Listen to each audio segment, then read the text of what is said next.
नमस्कार दोस्तों, स्वागत है। आज की बड़ी खबरें मुख्य समाचार लेकर आए हैं आप सभी के लिए, जहां पर जानेंगे उपचुनाव से पहले वसुंधरा राजे ने कर दी है फिर से बगावत, खोल दिया है अपनी ही पार्टी के खिलाफ मोर्चा। जानेंगे तमाम बेहद बड़ी खबरें दोस्तों।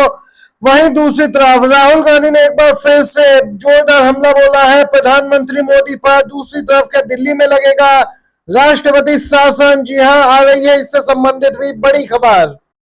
सबसे पहले और बड़ी खबर जानते हैं दोस्तों, राजस्थान की 6 सीटों पर होने वाले उपचुनाव से पहले पूर्व सीएम वसुंधरा राजे एक बार फिर से प्रदेश में सक्रिय हो गई। उन्होंने एक बार फिर से कार्यक्रमों में हिस्सा लेना शुरू कर दिया है। इसी बीच पूर्व सीएम वसुंधरा राजे ने बीजेपी सरकार को लेकर बड़ी बातें कही। जी हाँ, यहाँ पर तंज भरे लहजे में सरकार पर अक्सर निशाना साधती नजर आती है पूर्व सीएम। वही दोस्तों आपको बताते चले, पूर्व सीएम वसुंधरा राजे की नाराजगी कई मौकों पर देखी जा चुकी है। एक तो भजनलाल शर्मा को मुख्यमंत्री बनाए जाने से वसुंधरा राजे गुट समर्थित विधायक काफी नाराज आक्रोशित बताए जा रहे हैं। वहीं दोस्तों उपचुनाव से पहले वसुंधरा राजे ने यहाँ पे जोरदार तरीके से बीजेपी के केंद्रीय नेतृत्व पर भी हमला बोला है।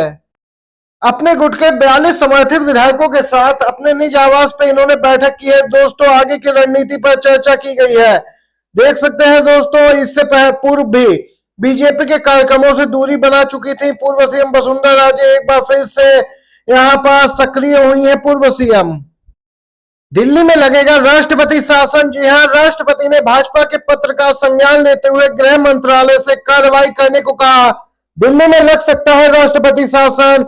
यह सवाल इसलिए कह रहे हैं क्योंकि राष्ट्रपति ने दिल्ली सरकार को बर्खास्त करने की मांग करने संबंधित दिल्ली भाजपा की अपील को अब गृह मंत्रालय के समक्ष भेज दिया है।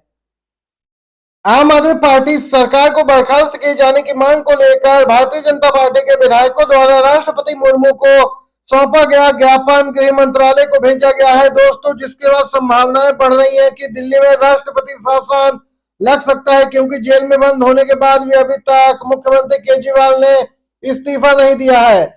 वहीं दोस्तों यहाँ पे तत्काल उचित कार्रवाई करने का आग्रह किया गया था। अब यहाँ पे राष्ट्रपति ने ज्ञापन का संज्ञान लेते हुए गृह सचिव को भेजा है। ज्ञापन में यहाँ पे आप सरकार द्वारा किए गए महत्वपूर्ण संवैधानिक उल्लंघनों का मुद्दा उठाया गया था। दिल्ली सरकार द्वारा छठे वित्त आयोग का गठन न करना भी इसकी विफलता है। यहाँ पे देख सकते हैं मामला ऐसे दोस्तों कई बनाए हैं बीजेपी ने और इन्हें पत्र में शामिल किया था। इसी के साथ दोस्तों अगली अपडेट की ओर चलते हैं।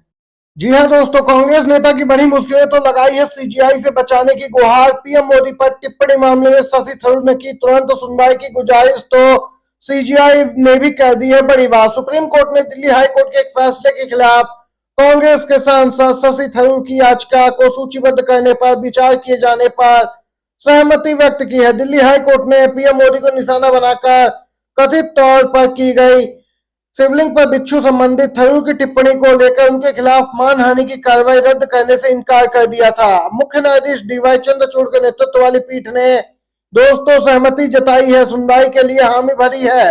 आपको बताते चले कार्रवाई के डर से यहाँ पे शशि थरूर ने यहाँ पे सीजीआई से गुहार लगाई थी। सुप्रीम कोर्ट मामला पहुंचा था। यहाँ पर दोस्तों देख सकते हैं सीजीआई बड़ा फैसला करने वाले हैं इस मामले में भी। वहीं दूसरी तरफ अडानी समूह पर लगा है प्रतिबंध। आया है अदालत का बड़ा फैसला। केन्या की अदालत से अडानी समूह पर फैसला। 30 सालों तक एयरपोर्ट का संचालन सौंपने के फैसले को रोका। केन्या की एक अदालत ने भारत के अडानी एयरपोर्ट होल्डिंग्स लिमिटेड को अपने मुख्य हवाई अड्डों का संचालन 30 वर्षों तक करने की अनुमति देने की सरकारी योजना को यहाँ पे अब तक निलंबित कर दिया है। दोस्तों आपको बताते चले इस पूरे मामले में अडानी ग्रुप को बड़ा झटका लगा है। केन्या में भी यहाँ पे अपना आधिपत्य जमाने की ताक में अडानी एयरपोर्ट होल्डिंग्स लिमिटेड को दोस्तों उस समय बड़ा झटका लगा जब सरकार की इस योजना को कोर्ट में चुनौती दी गई और केन्या की अदालत ने सरकार के खिलाफ फैसला दिया और 30 सालों तक एयरपोर्ट का संचालन सौंपने के फैसले को रोक दिया है। सीधे तौर पर गौतम अडानी को बड़ा झटका लगा है दोस्तों। इसी के साथ अगली अपडेट की ओर चलते हैं। सर्वे ने किया बीजेपी को परेशान, तो आनंद फानन में दौड़ के महाराष्ट्र पहुंचे गृह मंत्री अमित शाह। अमित शाह ने महाराष्ट्र के नेताओं को दिया है सियासी तस्वीर बदलने का फॉर्मूला। इस साल के अंत में महाराष्ट्र में विधानसभा चुनाव हो सकते हैं। दोस्तों आपको बताते चले महाराष्ट्र विधानसभा चुनाव को लेकर बीजेपी और उनके सहयोगी दलों ने तैयारियां शुरू की, लेकिन माहौल खिलाफ है। अगस्त महीने में हुए एक मास सर्वे के अनुसार इस बार महाराष्ट्र चुनाव में एनडीए को 123 सीटें ही मात्र मिल सकती हैं। वहीं महाविकास आघाड़ी सरकार बना सकता है 152 सीटों के साथ दोस्तों, और यही है मुख्य चिंता का विषय। और जैसे ही दोस्तों यह खबर निकल के आई, आनंद फानंद में गृह मंत्री अमित शाह महाराष्ट्र के दौरे पर निकल लिए। वहां CM Eknath Shinde, deputy CM Devendra Fadnavis और अजित पवार से देर रात बैठकें की। इस बैठक में विधानसभा चुनाव से पहले विभिन्न सरकारी योजनाओं को लेकर लोगों की प्रतिक्रिया जानने की कोशिश भी की गई। दोस्तों आपको बताते चले, महाविकास आघाड़ी ने लगातार बढ़त बनाई है, जिससे बीजेपी की टेंशन और भी बढ़ गई है।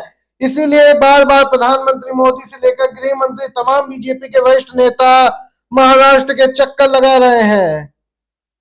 अमेरिका में मोदी पर बरसे हैं राहुल गांधी। राहुल गांधी बोले, मैं नरेंद्र मोदी से नफरत नहीं करता। अमेरिका में छात्रों शिक्षकों से बातचीत के दौरान लोकसभा में विपक्ष के नेता और कांग्रेस सांसद राहुल गांधी ने कहा कि भारत भाषाओं, परंपराओं और धर्मों का एक संघ है। जब भारतीय लोग अपने धार्मिक स्थलों पर जाते हैं तो वे अपने देवता के साथ विलीन हो जाते हैं। इस दौरान राहुल गांधी ने जबरदस्त तरीके से बीजेपी आरएसएस को घेरा है। राहुल गांधी का आरोप है आरएसएस कुछ धर्मों, भाषाओं को नीचा समझती है। जी हाँ दोस्तों, अमेरिका के 3 दिवसीय दौरे पर पहुंचे हैं राहुल गांधी। इस दौरान पीएम मोदी से लेकर राहुल गांधी यहाँ पे आरएसएस पर भी हमलावर नजर आए, जिससे कि भारत में बीजेपी के नेता एकदम से बौखला से गए और राहुल गांधी को लेकर बयानबाजी का दौर अब भी जारी है। दोस्तों ये ताजा खबर निकल के आई है। इसी के साथ एक और अपडेट की ओर चलते हैं।